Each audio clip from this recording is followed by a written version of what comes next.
Hey y'all, welcome to Adventures with Aggie, brought to you by the Ryan Martin Foundation. Today we have our second episode of the series we're doing with Disability Sport Wales. We're featuring Jodie Grinham today. She's a Paralympian from the 2016 Games in Rio, and she does archery. She's going to tell us about how this became her sport and how archery is scored, since she's the first archer that we've had on the show. Please welcome Jodie. Jodie, how are you doing today? I'm really good, thank you. How are you? I'm good. Thank you so much for coming on. I'm excited to learn more about you and all the awesome things that you do. But first, could you just kind of give me some background on who you are and what you do? Yeah, sure. So my name is obviously Jodie Grinham. I am a Paralympic silver medalist in archery from the Rio 2016 Paralympic Games. I'm a Paralympian due to the fact that I was born with a disability called brachiosyndactyly. Yes, I know, it sounds like a dinosaur, which means that I have stunted growth in my left arm and it goes into the left top of my body. So my arms are actually about 6 inches different in length. And I was born with half a thumb and no fingers on my left hand.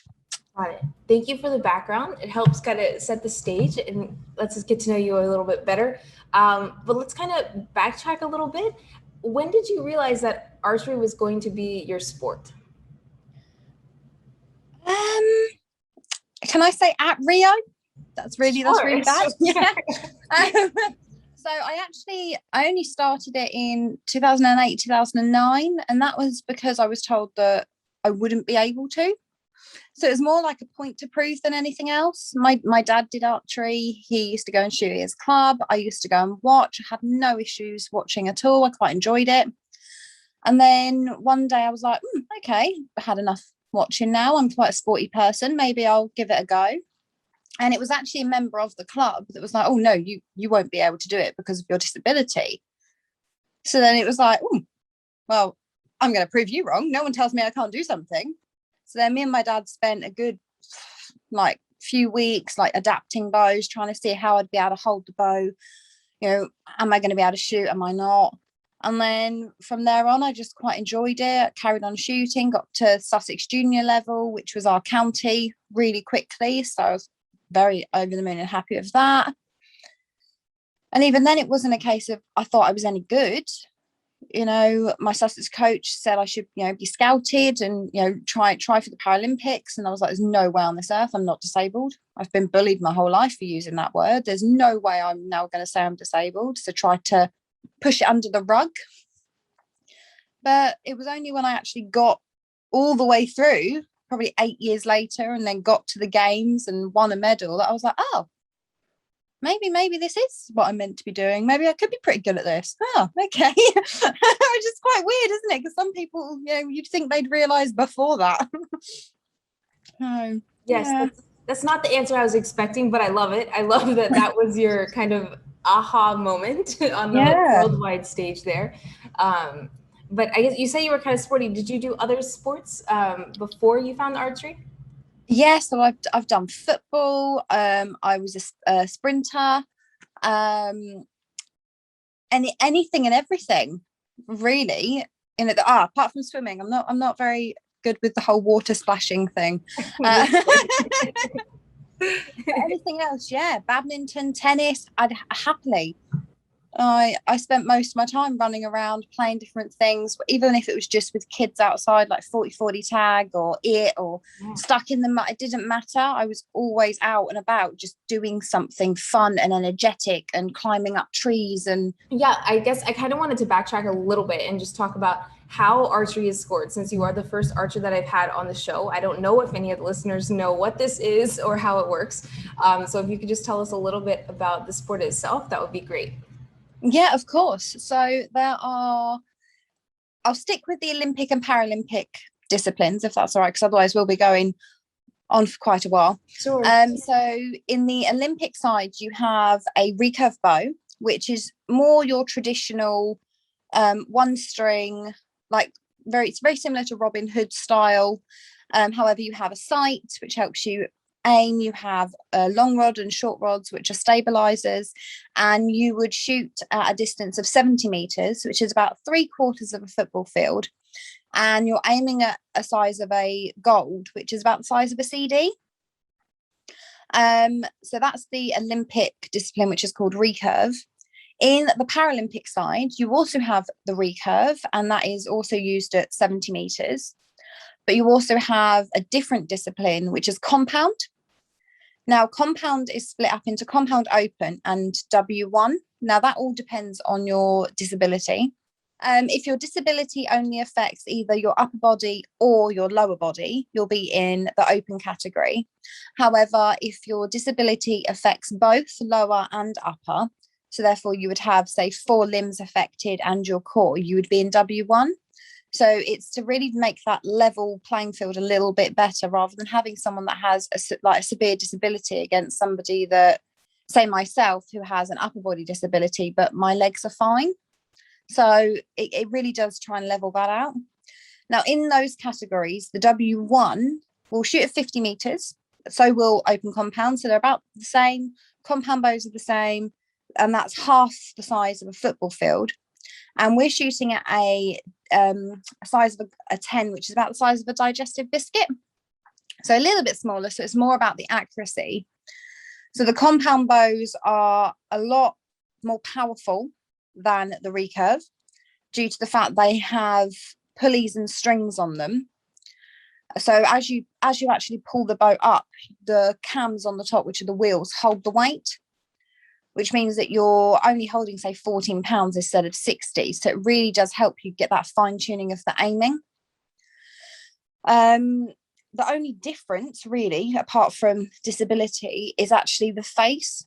So with W1s, they have a full size face. You have your gold in the middle, which is your 10-9, your reds, which is 8-7, your blue, which is 6-5, your black, which is 4-3, and then your white, which is 2-1. So you have a whole scoring zone.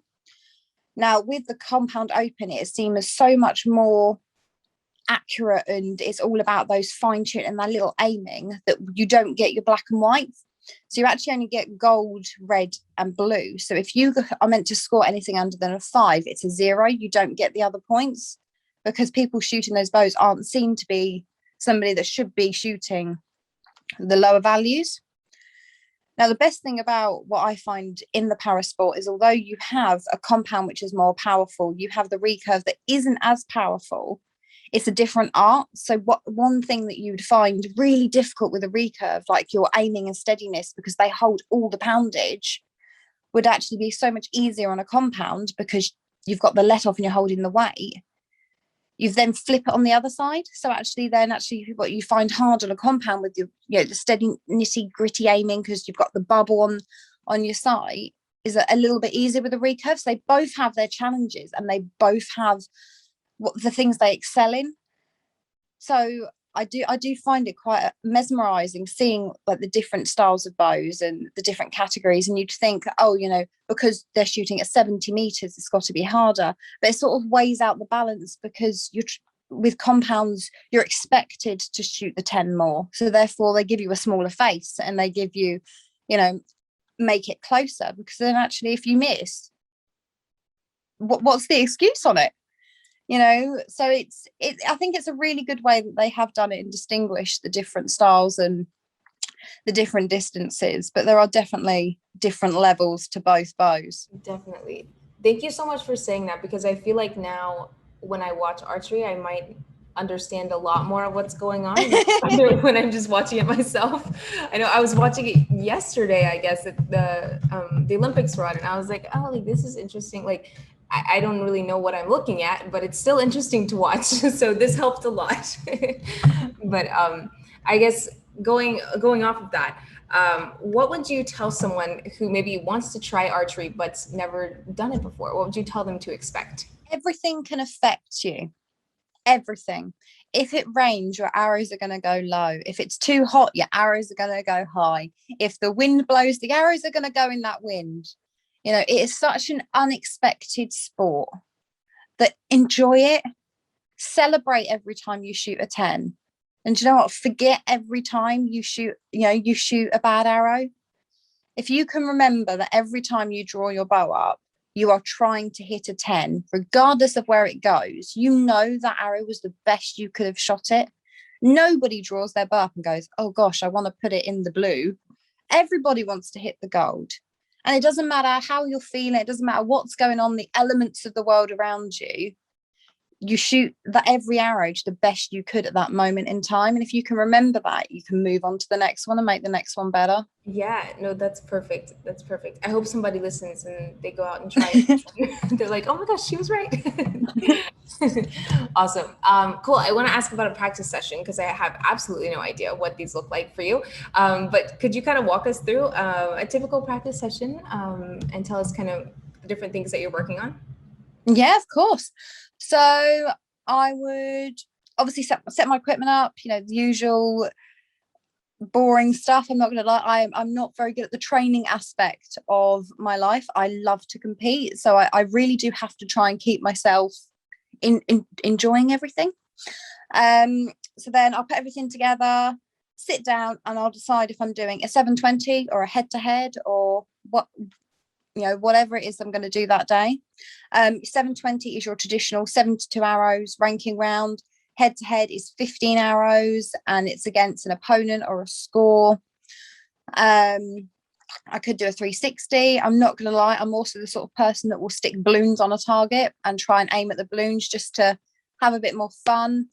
Pre-COVID, obviously, because it ruins a lot of things, I would play Lick It or Nip It. What is this game, you ask? So you stick a jelly baby on the target, and if you hit it, you get to eat it. But if you go close to it, you have to lick it. So it's like a teaser, just to give you something else little to aim at. So yeah, at the moment, it would be a case of decide what I'm going to do. If it was to be a 720, I would go and set, make sure my face is set up where I want it to be. Come back, I would shoot 36 arrows, all being scored. Have a little break, shoot another 36. I then would normally look at where that would have ranked me at, say, the World Championships from the previous year. So then I would know who I was going to be against in the next rounds for the head-to-heads in, this pretend world I play. And then I would look at the scores and see at what level I'm at. It would also then give me a chance to go, right, okay, that's not where I need to be. What do I need to work on? Or while I'm shooting my 720, I'll be focusing on what I need to do. It all sounds quite boring. It's very repetitive. However, every single arrow, you're doing 72. You have every single chance on those arrows to make an improvement. You also have 72 chances to make a mistake. So it's keeping that focus, right? What am I working on today? Okay, today I'm working on, working on my back, bringing it round, really settling in. Or something I'm working on at the moment is I keep letting my eye dominance switch. Why? But I do. That's something that's great. So I'm really focusing on trying to keep, the focus through my right eye and not letting my left one take over. So as easy as that, as just trying to keep like my left eye closed and the focus coming down. Once you get into a flow of shooting, my left eye will slowly open back up and then my group will change from the middle to over onto the right. And I'll be like, oh, yeah, I've let it happen again. So it's just tiny little things that you've got to fine tune, and every arrow is a chance to do that. So I really got to just work on my focus to make sure I'm using every element to maximize what I can do. Definitely. You said it, I was thinking it, but focus is what I feel. Like, I know you have fun with the candies and the balloons and things like that, but I feel like this sport it's repetition is so important in this sport. I mean, I'm sure it's important. I know practice makes perfect, like all of that kind of stuff in every sport, but I feel like even more so here. But I don't know. I've never done it. I'm just going off of what you're saying. So like if you think about it, with archery, it's not like sprinting where you have the movement and you can change how you're running, or you pace yourself for a 1500. You might do a strong first lap and then actually fall back a little bit on your next few laps before you do your last sprint of before the finish line. Or in tennis, you've got the different backhands. In archery, it's very much you stand in one spot and you shoot 72 or 15 arrows at a target. And if you cannot stay in that zone of, pulling the arrow out, knocking it on the bow, drawing up, aiming, releasing, reset, start again, and it's so repetitive that it can be quite boring if you're not in it, or you're not enjoying yourself. And then all of a sudden you get to a point where you're just shooting for the sake of shooting rather than actually shooting with a purpose. So one thing that I've really had to zone in on is every arrow is purposeful, because I've shot thousands upon thousands upon thousands of arrows, in my career. Now, if I make a technique change, it's even harder now to implement it because my body is so used to shooting a certain way. We've done the same thing thousands of times. So therefore, if I do not have that undivided attention to what I'm doing, it can just slip back into an old technique or an old routine, which now doesn't fit with what I'm doing. So yeah, you really do have to just zone in and try and stay in that bubble. Definitely. It's so cool to hear you talk about it, because I can try all day long, I'm sure my level is nowhere near yours, my level of focus or precision or anything else. But yeah, that's so cool to kind of hear you break it down for us, which is super, super helpful, to understand all the stuff that you're doing and all the practice that it takes to do what you've done. But awesome. I wanted to kind of move into disability sport whales. I don't know if we've really talked about them yet, and they're the reason why we're here speaking right now. So I guess how did you find them? How did this come about, and what makes them important to you? To be honest, they found me. So I was born in Wales. I was born in Haverfordwest, and I moved away from there when I was a kid. My parents decided to move into England, so therefore as a child you don't really get the choice to to do anything else, so I came with them. And it was only throughout, once I'd been on the GB team, and they started like picking up little things with me. We have another Welsh member on our team called Dave Phillips, and he was also a member of worked with Disability Wales, and he highlighted that I was Welsh as well. And they got hold of me and started to help support, whether it's media or if I needed anywhere for training, or they do like a nice little ceremony every year to for all the athletes like in Wales to come together and give out awards and meet each other. And I got invited to that, and it's almost like, even though Wales isn't my home anymore, they keep me home. They invite me home every year just to make sure I'm still a part of it. So I'm really thankful with that. They flick me the odd message, how are you getting on, do you need anything, do you need any help? And they've been like that mummy and daddy in sport that you need on the background, just like your child's grown up, they're living their own life, but if you need anything, you can pick up the phone and just be like, hi guys, I need some help. So I'm really thankful for them. That's awesome. That's a really good description. I love that, the mommy and daddy of your sport. That's so fun. I've interviewed a couple people from Disability Sport Wales, and I haven't heard that one yet, so I love that. Cool. Let's see, just a few more for you here.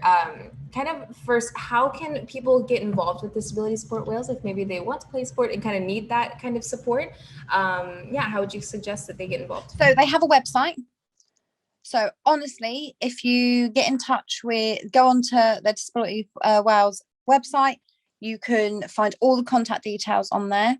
Or quite frankly, if you get in touch with anybody that, does work with them, is an athlete with them, they will be able to put you in touch as well.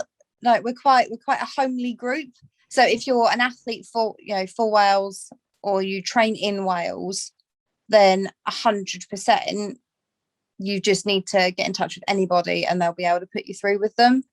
But please do, like 100%, either disability or not, sport is something that just helps everybody.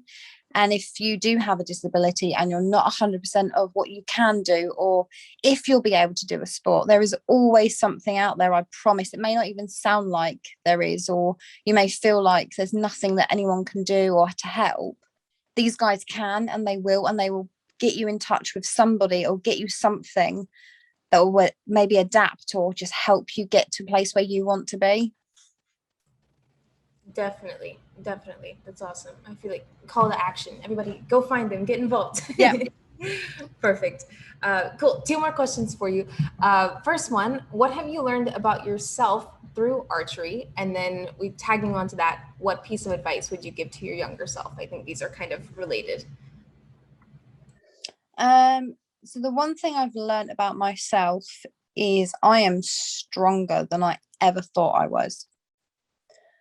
I knew I could deal with a lot. I knew, as a child, I was very good at holding things in and, pretending I was stronger than what I was. I grew up with a disability. It wasn't easy at times.